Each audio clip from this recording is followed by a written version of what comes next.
ದಿವ್ಯ ಸಾನ್ನಿಧ್ಯವನ್ನು ವಹಿಸಿರ್ತಕ್ಕಂತಹ ಶ್ರೀ ಸಿದ್ಧಗಂಗಮಠದ ಅಧ್ಯಕ್ಷರಾದ ಪರಮಪೂಜ್ಯ ಶ್ರೀಮನ್ ನಿರಂಜನ ಪ್ರಣವಸರ್ಪಿ ಶ್ರೀ ಶ್ರೀ ಸಿದ್ಧಲಿಂಗ ಮಹಾಸ್ವಾಮಿಗಳವರು ಆಶೀರ್ವಚನ ದಯಪಾಲಿಸಬೇಕು ಅಂತೇಳಿ ಭಕ್ತಿಯಿಂದ ಪ್ರಾರ್ಥನೆ ಮಾಡ್ಕೊಳ್ತಾ ಇದ್ದೀವಿ.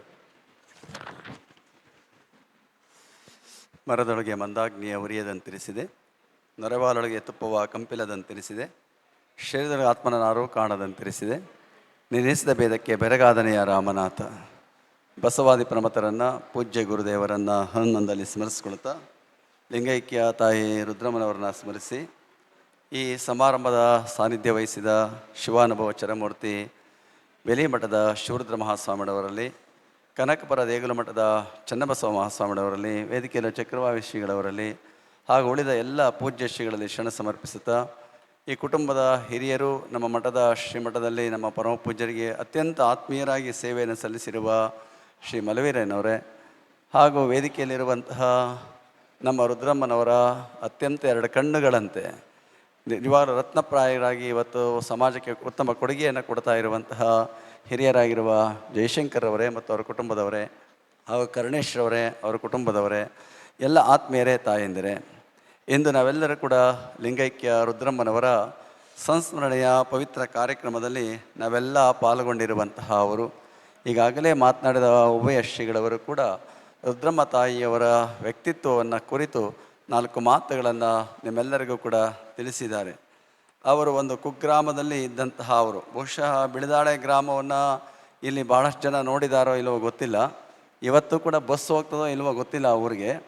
ಈಗಿನ ಈ ಕಾಲದಲ್ಲೇ ಬಸ್ಗಳ ವ್ಯವಸ್ಥೆ ಇಲ್ಲದೆ ಇರುವಂತಹ ಒಂದು ಹಳ್ಳಿಯಿಂದ ಬಂದಂಥ ಒಂದು ತಾಯಿ ಇಷ್ಟೆಲ್ಲ ಮಕ್ಕಳನ್ನು ಓದಿಸಿ ಎಷ್ಟು ಎತ್ತರಕ್ಕೆ ಬೆಳೆಸಿದ್ದಾಳೆ ಅಂದರೆ, ಆ ತಾಯಿಯ ಸಾಧನೆ ಎಷ್ಟು ಅಂತ ಹೇಳಿದ್ರೆ ನಾವು ಊಹೆ ಮಾಡೋದಕ್ಕೂ ಸಾಧ್ಯ ಆಗದಿರುವಂಥ ಎತ್ತರದ ಸಾಧನೆಯನ್ನು ತಾಯಿ ರುದ್ರಮ್ಮನವರು ಬದುಕಿನಲ್ಲಿ ಮಾಡಿದ್ದಾರೆ ಅಂತೇಳಿ ಹೇಳಬೇಕಾಗಿರುವಂಥದ್ದು. ಇವತ್ತು ನೋಡಿ, ನಮ್ಮ ಜೀವನದಲ್ಲಿ ನಾವು ಯಾರಿಗೆ ಮೊದಲು ನಾವು ಧನ್ಯತೆ, ಭಕ್ತಿ, ಶ್ರದ್ಧೆ ಇಟ್ಕೊಳ್ಬೇಕು ಅಂದರೆ ತಾಯಿ ಮೊದಲು, ತಂದೆ ಆಮೇಲೆ, ಗುರು ಮೂರನೇದು ಅಂತ ಹೇಳ್ತಾ ಇದ್ದಾರೆ. ಒಂದು ಮಾತನ್ನು ಹೇಳ್ತಾರೆ, ಉಪಾಧ್ಯಾಯಾನ್ ದಶ ಆಚಾರ್ಯ ಆಚಾರ್ಯಾಣಾಂ ಶತಂ ಪಿತ ಸಹಸ್ರಂತ ಪಿತೃನ್ಮಾತಾ ಗೌರವೇಣ ಅತಿರಿಚ್ಯತೆ ಅಂತ ಹೇಳ್ತಾರೆ. ಉಪಾಧ್ಯಾಯಕ್ಕಿಂತ ಒಬ್ಬ ಆಚಾರ್ಯನಿಗೆ 10 ಪಟ್ಟು ಗೌರವ ಅಂತೆ. ಆ ಆಚಾರ್ಯನಿಗಿಂತಲೂ ಕೂಡ 10 ಪಟ್ಟು ಗೌರವ, ಇನ್ನು 100 ಪಟ್ಟು ಗೌರವ ತಂದೆಗೆ ಕೊಡಬೇಕಂತೆ. ಆ ತಂದೆಗಿಂತಲೂ ಕೂಡ 1000 ಪಟ್ಟು ಗೌರವ ಯಾರಿಗೆ ಕೊಡಬೇಕು ಅಂದರೆ ಹೆತ್ತ ತಾಯಿಗೆ ಕೊಡಬೇಕು ಅನ್ನುವಂತಹ ಮಾತನ್ನು ಅವರು ಹೇಳಿದ್ದಾರೆ. ಅಂದರೆ ಬದುಕಿನಲ್ಲಿ ತಾಯಿಯ ಸ್ಥಾನ ಅತ್ಯಂತ ಶ್ರೇಷ್ಠವಾಗಿರುವಂತಹದ್ದು. ಪ್ರತಿಯೊಂದು ಪ್ರಕೃತಿಯಲ್ಲಿರ್ಬೋದು, ಯಾವುದೇ ಇರ್ಬೋದು, ಪ್ರತಿಯೊಂದು ಜೀವಿಯೂ ಕೂಡ ಇವತ್ತು ನಾವೆಲ್ಲ ಬಾಳಿ ಬದುಕ್ತೇವೆ ಅಂತಂದರೆ ಅದಕ್ಕೆ ಮೊದಲು ಕೊಡುಗೆ ಕೊಡುವಂತಹ ಅವಳು ತಾಯಿಯ ನಮಗೆ ಕೊಡುವಂಥ ಕೆಲಸವನ್ನು ಮಾಡ್ತಾರೆ. ಯಾಕೆ ಅಂತಂದರೆ ಜನ್ಮವನ್ನು ಕೊಟ್ಟು ಕಾಪಾಡುವಂತಹ ಕೆಲಸವನ್ನು ತಾಯಿ ಮಾಡಿಕೊಂಡು ಬರೋದ್ರಿಂದಾಗಿ ಆ ತಾಯಿಗೆ ಅತ್ಯಂತ ಎತ್ತರದ ಸ್ಥಾನವನ್ನು ಭಾರತೀಯ ಸಂಸ್ಕೃತಿಯಲ್ಲಿ ನಾವೆಲ್ಲ ಕೊಟ್ಕೊಂಡು ಬಂದಿದ್ದೇವೆ. ಮಾತೃದೇವೋಭವ, ಪಿತೃದೇವೋಭವ, ಆಚಾರ್ಯ ದೇವೋಭವ ಅನ್ನುವಂತಹ ಮಾತನ್ನು ನಾವೆಲ್ಲರೂ ಕೇಳ್ತಾ ಇರ್ತೇವೆ. ಅದಕ್ಕಾಗಿ ನಾವಷ್ಟೇ ಅಲ್ಲ, ಪಾಶ್ಚಿಮಾತ್ಯರು ಕೂಡ ತಾಯಿಯ ಬಗ್ಗೆ ಅಷ್ಟು ಗೌರವವನ್ನು ಇಟ್ಕೊಂಡಿದ್ದಾರೆ. ನೀವೆಲ್ಲ ಹೇಳಿದಾಗೆ ರೂಡಿಯಾರ್ಡ್ ಕಿಪ್ಲಿಂಗ್ ಅನ್ನುವಂತಹ ಒಂದು ಮಾತು ಹೇಳ್ತಾನೆ, God could not be everywhere and therefore he made mothers ಅನ್ನುವಂತಹ ಒಂದು ಮಾತನ್ನು ಹೇಳ್ತಾನೆ. ದೇವರು ಎಲ್ಲ ಕಡೆ ಇರೋಕ್ಕಾಗಲಿರುವಂತೆ ಅದಕ್ಕೆ ತಾಯಿಯನ್ನು ಸೃಷ್ಟಿ ಮಾಡ್ದ ಅನ್ನುವಂತಹ ಮಾತನ್ನು ಅವ್ರು ಹೇಳ್ತಾರೆ. ಆ ದೃಷ್ಟಿಯಿಂದ ಇವತ್ತು ರುದ್ರಮ್ಮನವರು ಒಬ್ಬ ಮಹಿಳೆಯಾಗಿ, ತಾಯಿಯಾಗಿ ತನ್ನ ಕರ್ತವ್ಯವನ್ನು ಅತ್ಯಂತ ಶ್ರದ್ಧಾಭಕ್ತಿಯಿಂದ ನಿರ್ವಹಿಸಿ 98 ವರ್ಷಗಳ ಜೀವನವನ್ನು ಸಾಗಿಸಿ 99 ವರ್ಷಕ್ಕೆ ಕಾಲಿಟ್ಟು ಇವತ್ತು ಇನ್ನು 2 ವರ್ಷ ಕಳೆದಿದ್ದರೆ ಅವರು ಶತಾಯುಷಿಗಳಾಗ್ತಾಯಿದ್ರು. ಒಟ್ಟಿನಲ್ಲಿ ಶತಾಯುಷಿಗಳ ಹತ್ತಿರಕ್ಕೆ ಬಂದು ಇವತ್ತು ಪೂರ್ಣ ಜೀವನವನ್ನು ಸಾಗಿಸಿ ಇವತ್ತು ನಮ್ಮನ್ನು ಭೌತಿಕವಾಗಿ ಅಗಲಿರುವಂತಹ ಅವರು. ಈ ಅಗಲಿಕೆ ಅನ್ನುವಂಥದ್ದು ಸಹಜ, ಇದು ಪ್ರಕೃತಿ ಸ್ವಭಾವವಾಗಿರುವಂಥದ್ದು. ಮನುಷ್ಯ ಅಥವಾ ಹುಟ್ಟಿದ್ದಕ್ಕೆ ಕೊನೆ ಯಾವುದಪ್ಪ ಅಂದರೆ ಸಾವೇ ಕೊನೆಯಾಗಿರುವಂಥದ್ದು. ಮರಣಂ ಪ್ರಕೃತಿ ಶರೀರಿಣಾಮ್ ಅಂತ ಹೇಳ್ತಾರೆ. ಯಾವುದಪ್ಪ ಪ್ರಕೃತಿ ಅಂದರೆ ಸಾವು ಪ್ರಕೃತಿ, ನಾವು ಬದುಕಿರುವುದೇ ವಿಕೃತಿ ಎನ್ನುವಂತಹ ಮಾತನ್ನು ಹೇಳ್ತಾರೆ. ಹಾಗೆ ಇವತ್ತು ನಾವು ತುಂಬ ಜೀವನವನ್ನು ರುದ್ರಮ್ಮನವರು ಸಾಗಿಸಿರುವಂತಹ ಅವರು.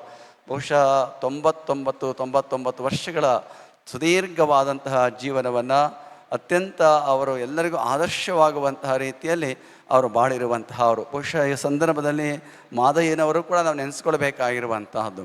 ಇವತ್ತು ಮಾದಯ್ಯನವರು ಮತ್ತು ರುದ್ರಮ್ಮನವರ ತಾಯಿಯವರು ಇಬ್ಬರೂ ಕೂಡ ಸತಿಪತಿಗಳೊಂದಾದ ಭಕ್ತಿ ಹಿತವಾಗಿಪ್ಪದು ಶಿವಂಗಿ ಎನ್ನುವಾಗೆ ಇಬ್ಬರೂ ಜೀವನವೂ ಕೂಡ ಅಂತಹ ಉತ್ತಮ ದಾಂಪತ್ಯದ ಜೀವನವನ್ನು, ಸಾಂಸಾರಿಕ ಜೀವನವನ್ನು ನಡೆಸಿ ಇವತ್ತು ಆದರ್ಶದ ಬದುಕನ್ನು ಸಮಾಜಕ್ಕೆ ನೀಡಿರುವಂತಹ ಅವರು.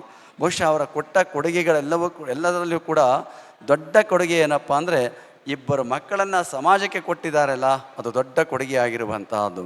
ಇವತ್ತು ಆದರ್ಶ ಡೆವಲಪರ್ಸ್ ಅನ್ನುವಂಥದ್ರ ಒಂದು ಹಿಂದಿನ ಶಕ್ತಿ ಯಾವುದಪ್ಪ ಅಂದರೆ ಇವರಿಬ್ಬರೇ ದೊಡ್ಡ ಶಕ್ತಿ ಆಗಿರುವಂಥದ್ದು. ಅವರಿಬ್ಬರ ಶಕ್ತಿಯಿಂದಾಗಿ ಇವತ್ತು ಬೆಂಗಳೂರಿನಲ್ಲಿ ಇವತ್ತು ಆದರ್ಶ ಡೆವಲಪರ್ಸ್ ಅಂದರೆ ಎಲ್ಲರೂ ಕೂಡ ಕಣ್ತೆರೆದು ನೋಡುವಂತಹ ರೀತಿಯಲ್ಲಿ, ಗೌರವಿಸುವಂತಹ ರೀತಿಯಲ್ಲಿ, ಪ್ರೀತಿಸುವಂತಹ ರೀತಿಯಲ್ಲಿ ಆ ಸಂಸ್ಥೆ ಅಷ್ಟು ಎತ್ತರಕ್ಕೆ ಬೆಳೆಯೋದಕ್ಕೆ ಸಾಧ್ಯ ಆಗಿದೆ. ಇವತ್ತು ನೋಡಿ, ಡೆವಲಪರ್ಸ್ ಮಾಡಿದ್ದಾರೆ, ಬೆಳೆದಿದ್ದಾರೆ ಅನ್ನೋದಕ್ಕೆ ದೊಡ್ಡದಲ್ಲ, ಈ ಸಂಸ್ಥೆಯಿಂದ ಎಷ್ಟು ಜನಗಳಿಗೆ ಆಶ್ರಯ ಕೊಟ್ಟಿದ್ದಾರೆ ಅನ್ನೋದನ್ನು ನಾವು ಅರ್ಥ ಮಾಡ್ಕೊಳ್ಬೇಕಾಗಿರುವಂತಹದ್ದು.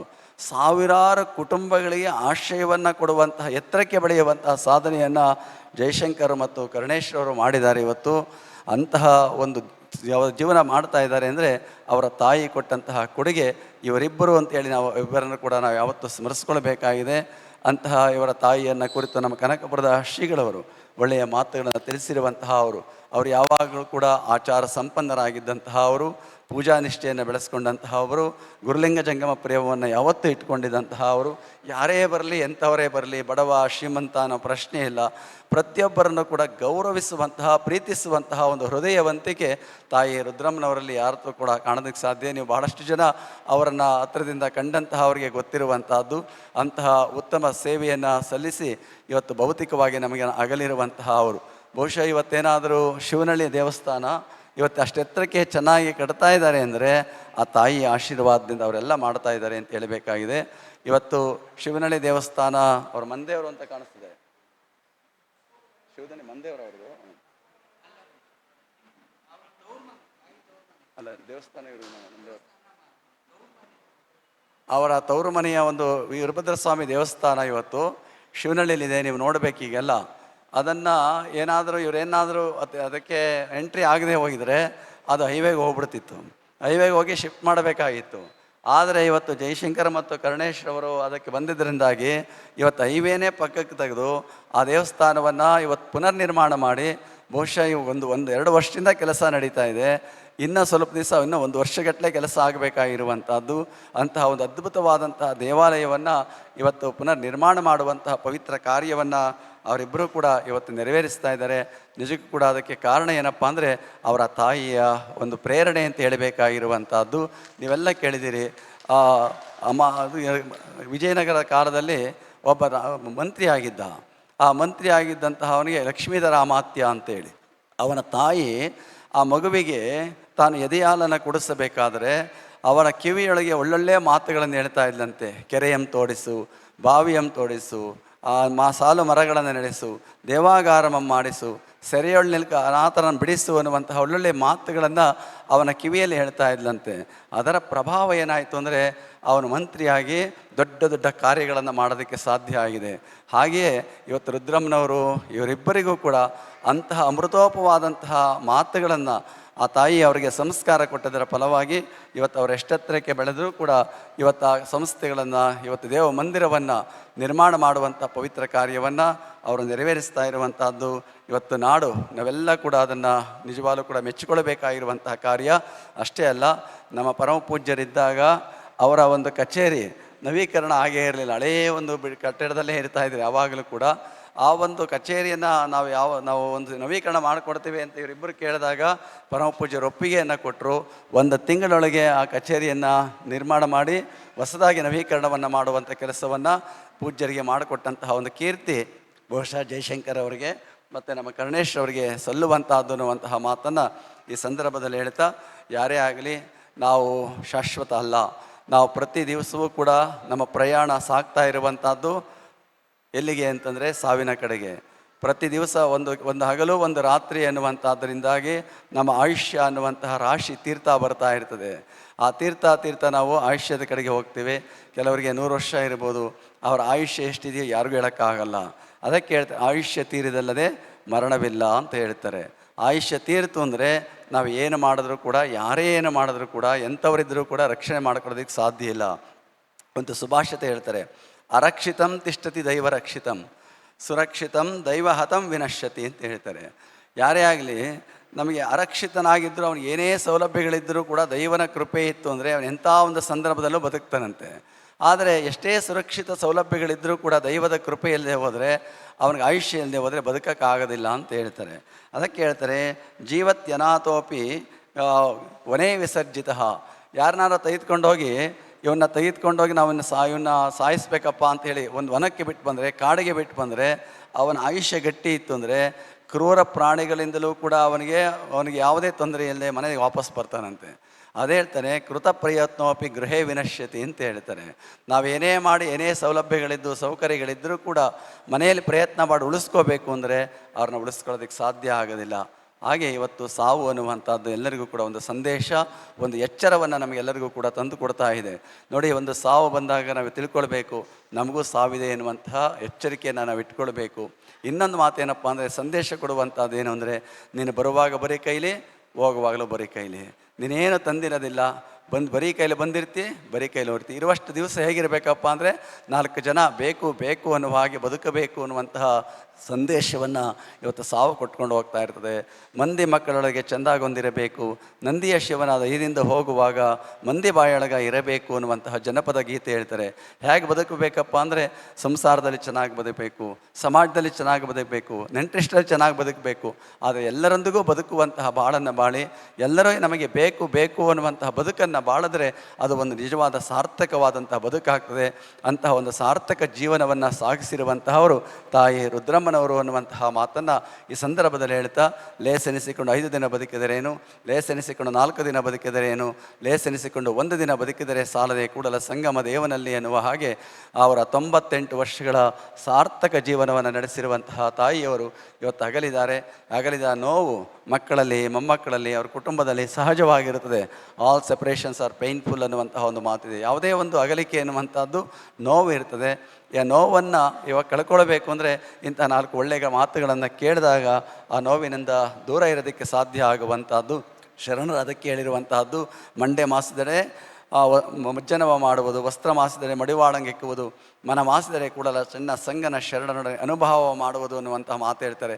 ಮನಸ್ಸಿಗೆ ನೋವಾದಾಗ, ದುಃಖವಾದಾಗ ಅದು ಸಾಂತ್ವನ ಪಡಿಸ್ಕೊಳ್ಳೋದಕ್ಕೆ ಇಂಥ 4 ಒಳ್ಳೆಯ ಮಾತುಗಳು ಅವರ ಬದುಕಿನಲ್ಲಿ ಒಂದಿಷ್ಟು ಬೆಳಕಾಗ್ತವೆ ಎನ್ನುವಂತಹ ಕಾರಣದಿಂದಾಗಿ ಇವತ್ತು ಒಂದು ಶರಣ ಮೇಳವನ್ನು ಆಯೋಜಿಸಿ ತಾಯಿಯವರ ಸ್ಮರಣೆಯನ್ನು ಮಾಡುವಂಥ ಕೆಲಸವನ್ನು ಅವರಿಬ್ಬರು, ಆ ಕುಟುಂಬದವರು ಒಟ್ಟಾಗಿ ಸೇರಿ ಇವತ್ತು ಈ ಕಾರ್ಯಕ್ರಮವನ್ನು ವ್ಯವಸ್ಥೆಗೊಳಿಸಿರುವಂತಹದ್ದು ನಿಜಕ್ಕೂ ಕೂಡ ಸಾರ್ಥಕವಾಗಿದೆ ಎನ್ನುವಂತಹ ಮಾತನ್ನು ಈ ಸಂದರ್ಭದಲ್ಲಿ ಹೇಳ್ತಾ, ವಿಶೇಷವಾಗಿ ಮಲ್ವೀರಯ್ಯನವರಿದ್ದಾರೆ, ಅವರ ತಮ್ಮ ನಿಜವಾಗಲೂ ಕೂಡ ಅವರು ನಮ್ಮ ಶ್ರೀಮಠದ ಬಹಳ ಸೇವಾ ಕಾರ್ಯವನ್ನು ದೀರ್ಘವಾಗಿ ಮಾಡಿದಂತಹ ಅವರು, ಶ್ರೀಮಠದಲ್ಲಿ ಇದ್ದು ಬಹಳ ವರ್ಷಗಳ ಕಾಲ ನಮ್ಮ ಪರಮ ಪೂಜ್ಯರ ಸೇವೆ ಮಾಡಿ ಅವರ ಕೃಪೆಗೆ ಪಾತ್ರ ಆದಂತಹವರು ಅನೇಕರಿದ್ದಾರೆ.